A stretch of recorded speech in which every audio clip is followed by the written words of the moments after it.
Bismillahirrahmanirrahim. Assalamualaikum warahmatullahi wabarakatuh. Alhamdulillahirrahmanirrahim. Assalatu wassalamu ala asyrafil anbiya wal mursalin wa ala alihi washabihi wa barik wa salim ajma'in amma ba'd. Teman-teman, saudara-saudariku yang beriman, kaum muslimin dan muslimah dimanapun berada, kembali saya menyapa dan mendoakan mudah-mudahan kita semua masih dalam limpahan kesehatan jasmani dan rohani, masih dalam limpahan perlindungan rahmat Allah Subhanahu wa taala. Mudah-mudahan kita juga dijaga dari segala mara bahaya yang bisa membahayakan kita, yang datangnya bisa secara mendadak, baik dari manusia dan dari syaitan yang terkutuk. Dan mudah-mudahan kita dijaga dari semua jenis keburukan, baik yang ada di langit dan ada yang di bumi. Teman-teman, pada kali ini perdana ini, jadi sudah ada di hadapan layar kaca teman-teman ini buku Ruqyah Syariah, yaitu buku pengobatan atau jampi secara syariah. Itu buku ini mengupas tentang perawatan atau pengobatan gangguan sihir, ain atau hasad ya, atau jahat, dan sentuhan ataupun yang diganggu oleh syaitan, seperti itu. Buku ini ditulis oleh Imam, lebih dikenal Imam Asy-Sya'rawi ya, yaitu Muhammad Mutawalli Asy-Sya'rawi rahimahullah taala. Dia telah wafat, mudah-mudahan Allah memberikan derajat yang tinggi di sisinya dan kelapangan cahaya yang sangat terang benderang di alam kuburnya. Amin, Allahumma amin.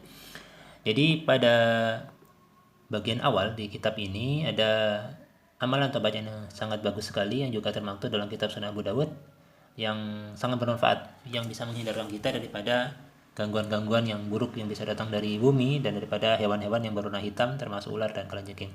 Mari kita merujuk kepada redaksi hadisnya. Nah, ini ya teman-teman sekalian, redaksinya di halaman 9 pada kitab kami ini, yaitu bagian awal setelah bab mukadimah, penjelasan tentang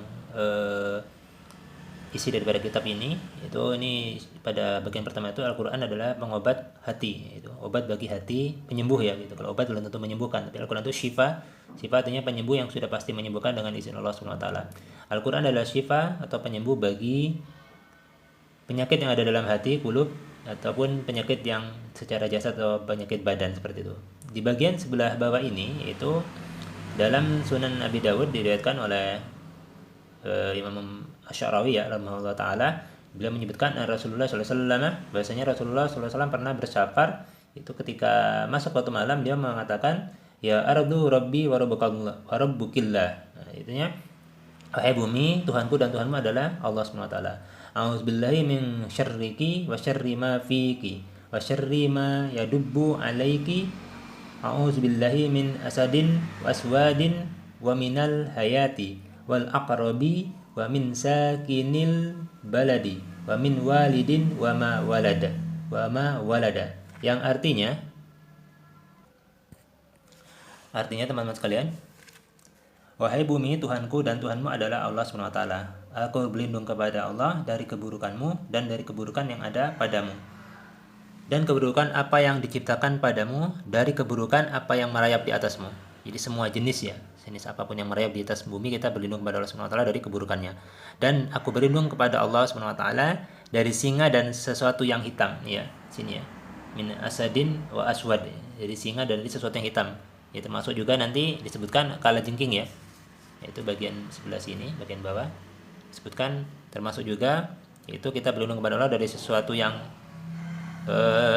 dari singa dan sesuatu yang hitam, dari ular dan kalajengking ya, bagian sini, dan dari penghuni negeri serta dari orang yang melahirkan serta apa yang ia lahirkan, seperti itu. Jadi kita berlindung dari semua jenis keburukan, dan doa ini bisa dibaca kapanpun. Hanya saja ketika membaca doa ini Rasulullah dalam kondisi safar atau dalam perjalanan, lalu beliau mengatakan atau membaca doa ini ketika masuk waktu malam, seperti itu. Jadi dimanapun kita singgah, bumi manapun kita singgah, itu adalah bumi Allah Subhanahu wa taala, yang semuanya dalam kekuasaan Allah Subhanahu wa taala. Ketika kita benar-benar menyandarkan sepenuhnya diri kita kepada Allah Subhanahu wa taala, mohon perlindungan Allah dengan tauhid yang benar, dengan tidak menyekutukan Allah Subhanahu wa taala, pasti Allah akan memberikan perlindungan kita dari keburukan yang telah disebutkan tadi. Ini saja teman-teman yang bisa saya sampaikan, mudah-mudahan bisa diamalkan. Nanti insyaallah akan saya cantumkan ucapan atau perkataan Nabi ini berupa doa perlindungan dalam deskripsi. Jangan lupa bagi yang baru pelangganan silakan subscribe dan bagikan, jangan lupa like juga, agar lebih banyak teman-teman yang lainnya juga mendapatkan kemanfaatan yang sama, dan mudah-mudahan menjadi amal jariah setelah kita wafat nanti. Amin, Allahumma amin. Assalamualaikum warahmatullahi wabarakatuh.